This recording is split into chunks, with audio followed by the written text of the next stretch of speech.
So yeah, how you been? It's a multimedia. So it's recording. Yes, yeah. All right. Yep. So you want me to introduce myself? Well, let's just kind of relax. We're not gonna. I don't want this to feel so programmed. No. Okay. So well, let's first of all let's just quickly go over our topics. Whether we keep this in the video or not, I don't know, but let's go over what we got for our topics. Here we go. So I'm gonna go through a lot of technology. Sure. I've got the Launchpad. I don't know if you've heard of the Launchpad, but it's a kind of a musical device. Oh no, I thought you were talking about Elon Musk. Well, so I'm gonna get to he's coming up. So then I'm gonna and so again, depending on how long, I don't want to make barriers as far as we're only gonna talk about things for 10 minutes or whatever. So anyway, Launchpad, we'll go back and forth. You'll start, then I'll go, whatever. Then I want to talk about AI perhaps because AI is pretty cool, pretty interesting. Then Elon Musk will come up, the man and his companies, both Tesla and SpaceX. We can talk about what we think about him as a person, what he might represent, all that. Global warming. There's been recently a story about how at the end of February, the temperatures in the Arctic were 45 degrees above average, like yearly average. So I mean, we don't necessarily have to get into global warming and if it's man-made, but we can talk about this specific story at least. Dip our fingers in it. Yeah, perhaps. Or our toes. Destruction videos on YouTube. Are you familiar with this trend? Of people destroying things? People will go out and especially get iPhones, like the brand new iPhone X, iPhone this, that, and everything, and they just find different ways to literally destroy them. And I'd be interested to know what your opinion is on that. Sure. Because I definitely have an opinion on it. Yeah, I'm already formulating one. Yeah, dude. And we can always look at videos as an example. Sure. We can just cut that out and then, yeah. And then, I thought, initially, that said destructions of videos on YouTube. Oh, of video. Yeah, well, then that's a different thing. Censoring so much. Very much. I feel like, while I could maybe have an opinion on that, I'm still, like, so new as far as like in the YouTube community that I really don't have a stance on it yet because it doesn't really even affect me yet because I'm not monetized, I'm not anything like that. And then the last thing I just touched upon today was something I saw, which is I've seen it a couple times. 4K. Have you seen the OLED, the wallpaper? But now they're having 8K. No, I know. Well, the K part, that's going to just go until they get to, I don't know, M's or whatever. But so there's a wallpaper? But it's wallpaper, so it's like 3 millimeters thick. Man, you need to and it just sticks on your wall, and it's got a flat ribbon cable. If you want to see the future, watch Blade Runner 2049. I want to see 2049 so fucking bad. I honestly the original one was great. Yeah, I honestly think when I watched that movie, I said, 8 out of 10 ideas in this movie will be real. You think so? You really feel like that? Yeah, and sci-fi has that ability to do that. Yeah, it's predicting the future, and it's not where you're like, this is too fantastical, unbelievable. That's it's not plausible. Where you're like, this technology that they're showing you, and you're like, absolutely. Yeah. It serves a role. It serves a purpose. Yep. It seems feasible. And it touches into the whole AI concept. Of course. That would be the original movie was all about that. If you were a replicant, if you were a regular human, that sort of thing. So what do you got for me on your page? What are your topics? Just trying to down a couple of things, a couple of personal things. Dates. Oh, like dating? Yeah. Okay. All right. Relationship. Sure. Funny story. I had this past week. All right. Anecdotes. Trumps and nuclear weapons. All right. Okay. Is Tool relevant?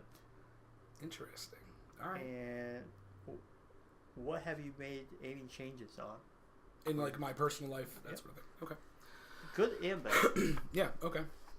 All right. Well, let's start with one of your topips. Let's. What was the top one again? What was that? Dates. Dates. All right. Yeah. Let's get into a fun story. Okay. So I met a girl on Tinder. Okay. Always a personal anxiety nightmare for me. I can't Tinder. No, I think it's the future.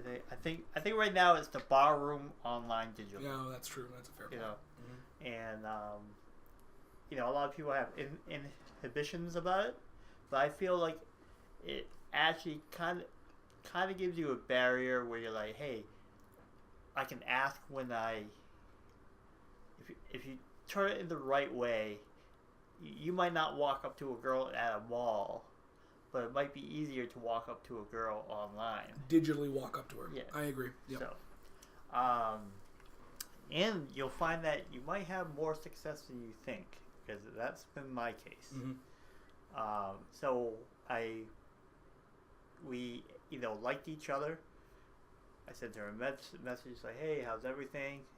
We corresponded. It was very, very brief. This all happened within maybe a 2 or 3 day span.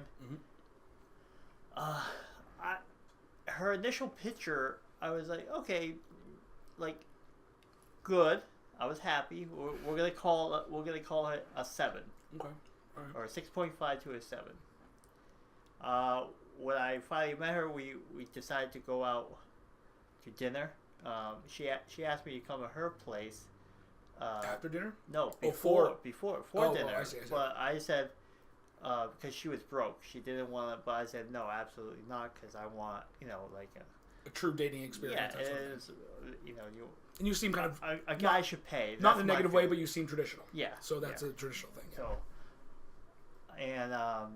and at the very least, I didn't want her to be like, hey, if something wasn't, if we weren't flowing, it's kind of tougher to get me out of the house. Yeah, for sure. It's more of her personal space. Yeah. So I was like, no, we'll meet up at a restaurant, which we went. When I saw her, I was like, oh my god, like, she's a yoga instructor from Long Island. Okay. Her mother's a pediatric. Maybe if she ever listens to this, she might be like, oh, that's me. But I was extremely happy. I'm not sure. So reality totally lived up to the picture in that. Yeah, definitely. I'm not sure. Because sometimes you find out it's not more often, but you do hear. Well, that may have been the case for her, because I don't know if she knew if I had a cleft palate or not, because that does play a role, for some people. It really does. I've had that. Some people it doesn't. But if it did, it went away, because we spent the next 4 hours laughing, talking, having good conversation. Where'd you go to the restaurant? D&B in New Bedford is a burger place, and it's more of a, so it's like classic comfort food, but their burgers are very specialty, like unique flavor combinations. Yeah. It was her recommendation too. Okay. So, so she had 2 glasses of Chardonnay. I don't drink. So we're talking very good conversation.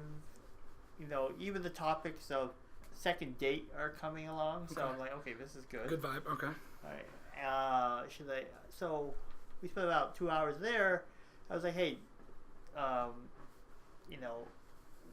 food's done. We didn't want to hold up the table.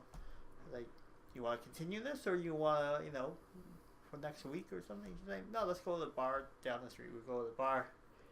What is that like for you? Because you're not a drinker. You've never. I don't even know if you've even touched alcohol. No, never have. I don't. She didn't know that about me either. But I'm is it boring for you? Is it kind of exciting or no, not at all. People honestly. Watching is fun anyway, right? So just imagine your beer. Just replace that with water. Right, right. You're just sipping on it. Your whole right. Like, I totally what's the agree. difference, right? Yeah. Yep. And to me, I feel like some people who drink needs to drink to kind of let themselves go in order to socialize. Yeah. To me, I like the challenge of, okay, I'm gonna try to present to you as much as me, especially in a circumstance with pressure of dating. Yep.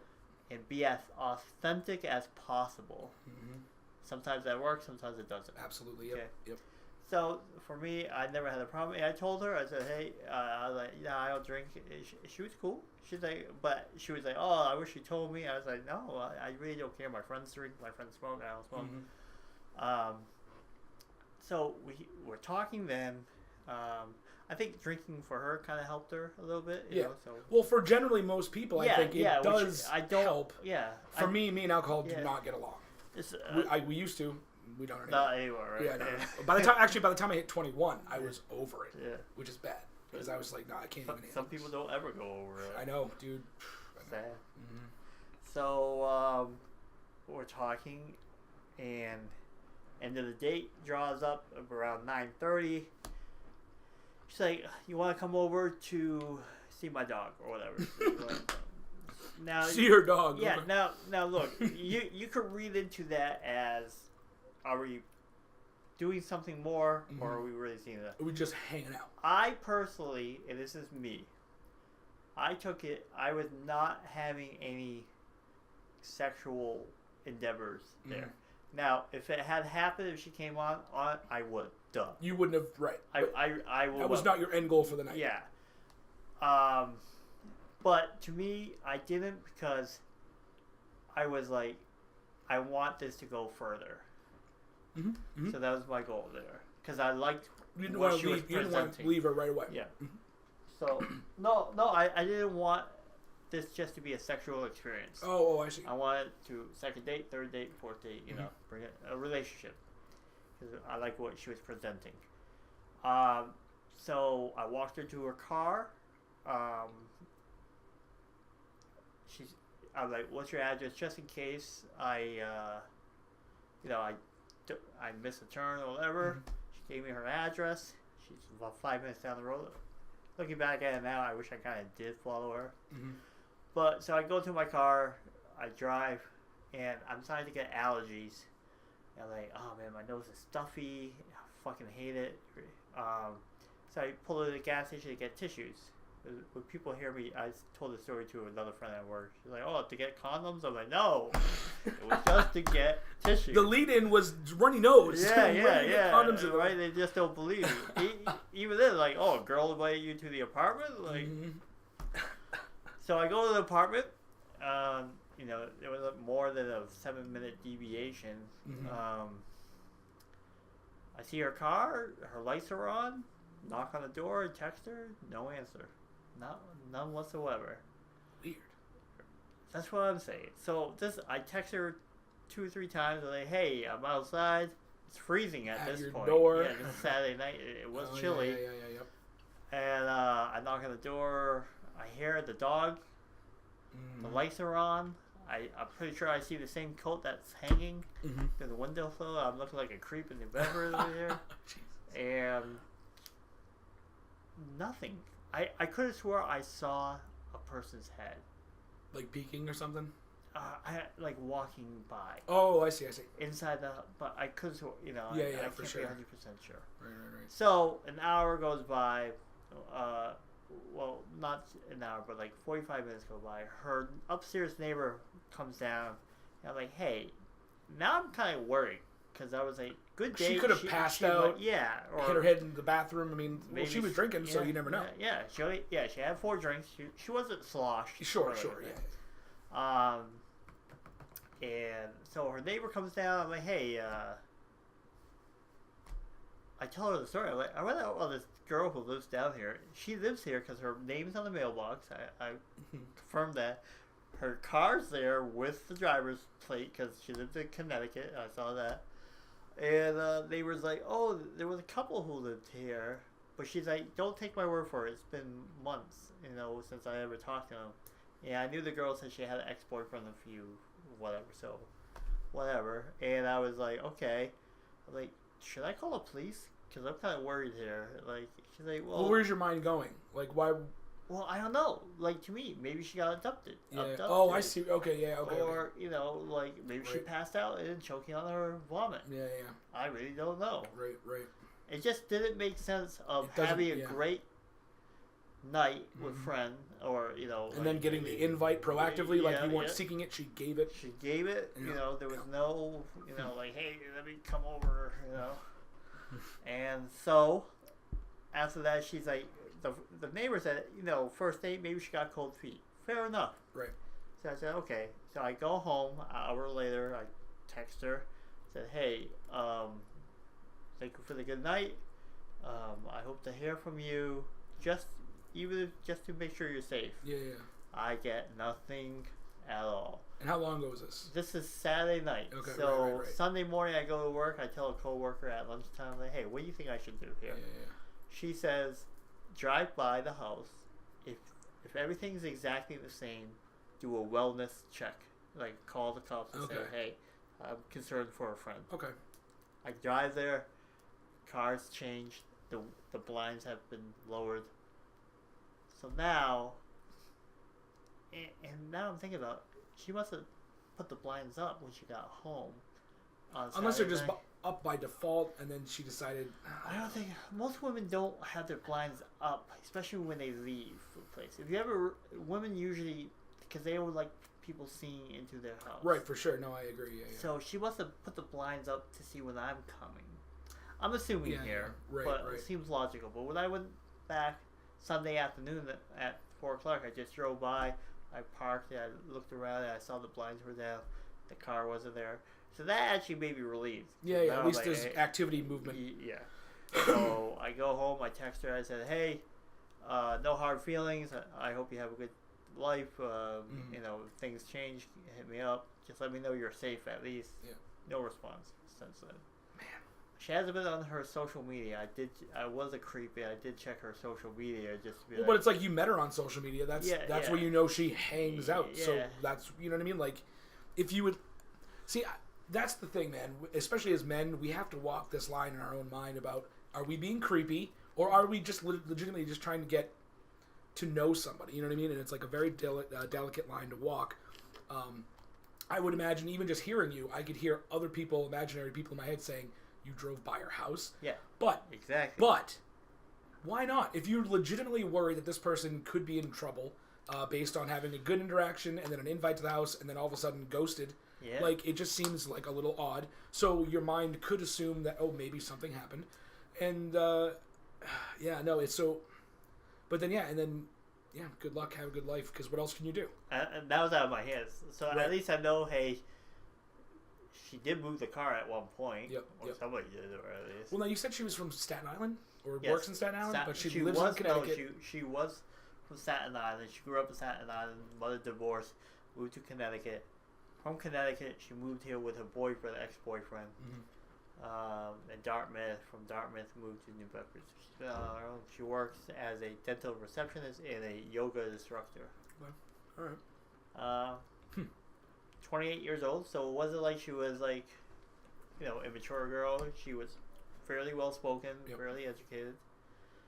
Had a degree, couple of degrees, studied law and studied European studies. Oh shit. And has traveled a few. So this is a girl worth pursuing. Right. And right. She's got a good head on her shoulders. Physicality was, I said it earlier, she was 6.5 to a 7 at the one picture where I saw. I bumped that up to a 9. Like, in person? Yeah, I was like, Jesus, good Lord, I hit the jackpot here. Right. So, well, funny story for the weekend. Man. I'm over it. Like, I'm not. My friend today was saying, don't you feel upset that she kind of ghosted you? And I said, maybe not really, because what can I do to change that? Right. It's not like there was any sort of contract in place, or you weren't already exclusive in any way. Yeah. So, I was more like, hey, just throw, I'm fine, I'm not into it. Have a good one. Yep. Yeah, I actually got ghosted, I guess. So I was talking to this girl for a while, and we hooked up a couple of times, and you hooked up? Yeah, we hooked sexually? Yeah. Oh, okay. And then we actually ended up like spending almost like a week together. Just happened to be that way based on our schedules. We were just able to do so. And then after that week, she totally just went radio silence. Just completely like wouldn't get back to my text. I don't use the phone. I don't call. I don't really like answering calls. So texting and Facebook and whatever.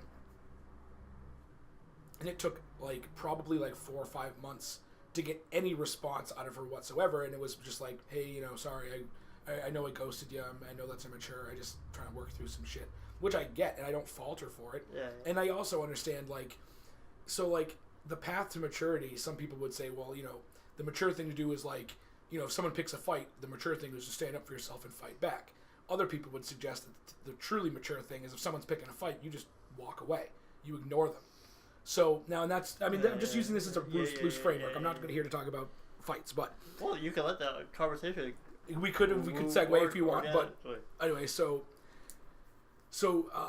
but in the end, it's like I don't hold it against her, because it's like, if she couldn't maturely handle a way to, I don't know, either let me down, and I had no expectations, we had understood from the very beginning, I felt, because we were very communicative, that this is just sort of like a friends with benefits. Like, she's lonely, I'm lonely, we live close enough to each other where it seems reasonable, and we were compatible physically enough. So, I mean, like, it was all good and good. But, yeah, she just kind of went radio silent, and then, you know, a couple months later, it finally gets back to me.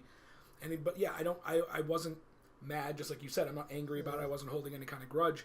If anything, I was just kind of more confused because everything went so well. Yeah. Now, again, I wasn't expecting to settle down with her. She wasn't necessarily my type, the woman that I would want to settle down with. Yeah. But she's a great person. Yeah. She's attractive. She's funny. She's smart. All of these good things.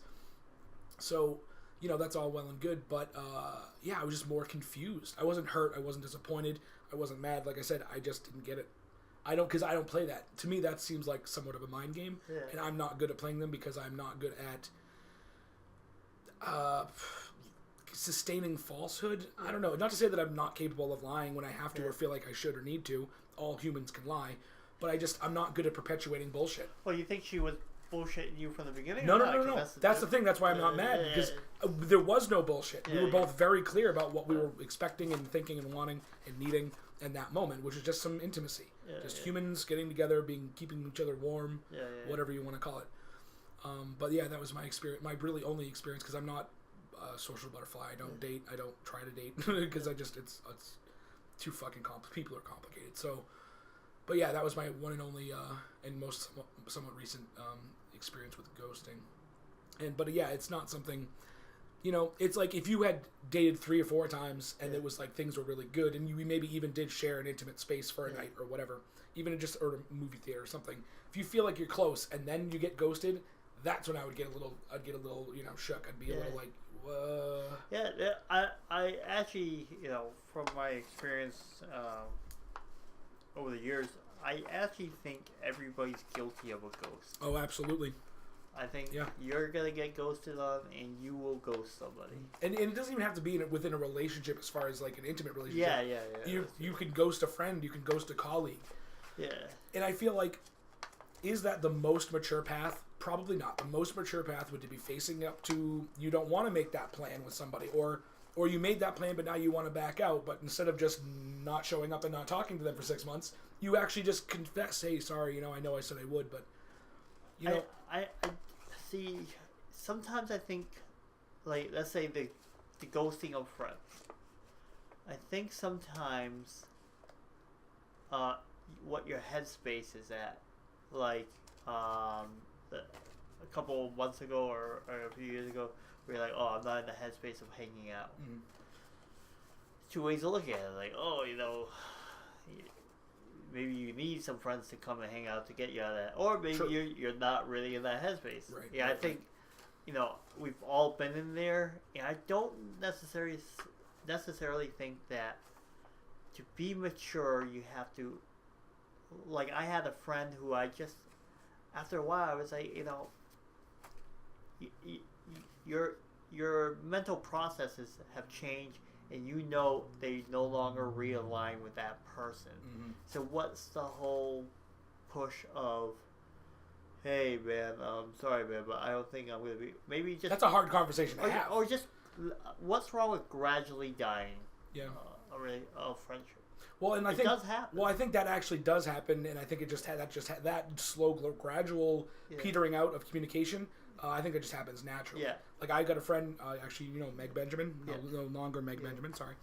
Yeah. We were very, very close for many, many years. Yeah. And then we just moved apart. Like, she had a life to live and I had my life to live, and we started hanging out less. And our group of friends also sort of, because she started dating other guys, or, you know, dating guys and meeting their friends and and she was going to school, and she's a teacher now and she's got twins.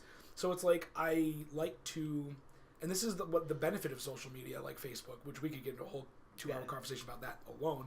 But yeah, social media, I do believe, is a benefit in that you can loosely maintain what used to be close friendships. It's still people you love and people you want to see succeed, and you want to be able to say happy birthday if you know what I mean, if you're reminded or so inclined that day.